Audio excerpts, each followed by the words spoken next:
Do you know how to make an app with FlutterFlow? This video is about how to make an app with FlutterFlow. Hello viewers, welcome to iTechnolabs. Today, we'll walk you through the process of creating an app using FlutterFlow.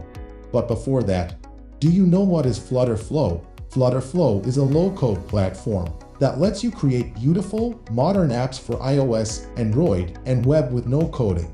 Now let's discuss the process. Start by logging into FlutterFlow and selecting a project template that fits your app's requirements. Then customize your app's layout with drag and drop simplicity.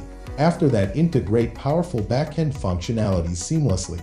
Preview and test your app in real time with FlutterFlow's instant preview feature. Now deploy your app with ease and publish your app to app stores or distribute it internally within minutes. And there you have it, a fully functional app created in no time using FlutterFlow. Contact iTechnolabs, a leading app development company today, and transform your ideas into intelligent apps. Thanks for watching.